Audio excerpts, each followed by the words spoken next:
ছাত্রদের পক্ষ থেকে দাবি জানানো হয়েছে যে ডক্টর ইউনূসকে অন্তর্বর্তীকালীন সরকারের প্রধান উপদেষ্টা হিসাবে নিয়োগ দেওয়ার জন্য। তো এই ব্যাপারে আপনার মন্তব্য জানতে চাচ্ছি এবং আমরা জানি বাংলাদেশের যেহেতু অর্থনীতির অবস্থাও বেশ খারাপ। উনি আ মানে প্রধান উপদেষ্টা হলে আমাদের অর্থনীতিতে আপনার কি মনে হয় কি রোল উনি পালন করতে পারবেন? আ আপনারা ডক্টর ইউনূস বলেন, আমরা তো ইউনূস ভাই ইউনূস বলি। ভাই হ্যাঁ? বলে জি, জি। এখন ইউনূস ভাই হচ্ছেন এমন একজন ব্যক্তিত্ব যাকে আন্তর্জাতিক পরিমণ্ডলে সকলে অত্যন্ত সম্মান করেন।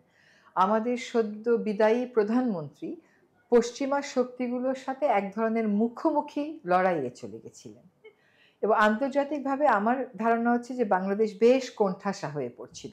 শুধু ভারত, চায়না আর রাশিয়া ছাড়া বাংলাদেশ কিন্তু গোটা পশ্চিমা বিশ্ব থেকেই বিচ্ছিন্ন হয়ে পড়ছিল। আমার মনে হয় ডক্টর মোহাম্মদ ইউনূসের যে আন্তর্জাতিক খ্যাতি এবং গ্রহণযোগ্যতা, এইটা দিয়ে তিনি পশ্চিমা জগৎ তো বটেই, চায়না, ইন্ডিয়া এবং রাশিয়ার সাথেও সম্পর্ক সম্মানজনক জায়গায় রাখতে সক্ষম হবেন।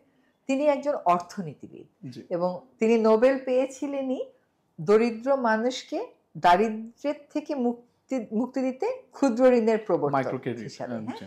ফলে অর্থনীতি তার সময় তার যে যোগাযোগ আছে, আন্তর্জাতিক পরিমণ্ডলে তার যে গ্রহণযোগ্যতা আছে, আমার ধারণা যে যেই সাহায্যগুলো আমাদের পাওয়ার কথা ছিল, যেমন কয়েকদিন আগেই ইইউ একটা অর্থ ছাড় করলো না, জি। সে বলল যে না, মানে ওটা আলোচনাটাতেই মিটিংটাই সে করতে চাইল ক্যান্সেল না। হয়ে গেল। জি। তো আমার ধারণা এই সমস্ত সমস্যা উনি যদি সত্যি উনি হন, উনি ওভারকাম করতে সক্ষম হবেন। ইউনূস ভাই এক জেনারেশনের, আর এখন যারা সংস্কারের দাবি তুলছে তারা আরেক জেনারেশন। আমার প্রত্যাশা থাকবে উনার ব্যক্তিত্বের যে দ্যুতি এবং যে আলো, সেটা দিয়ে উনি এই তরুণদেরকেও আলোকিত করবেন এবং উনি তরুণদের জন্য একটা ক্ষেত্র করে দেবেন যেখানে তরুণরা তাদের কথাগুলো বলতে বলতে পারবে। পারবেন।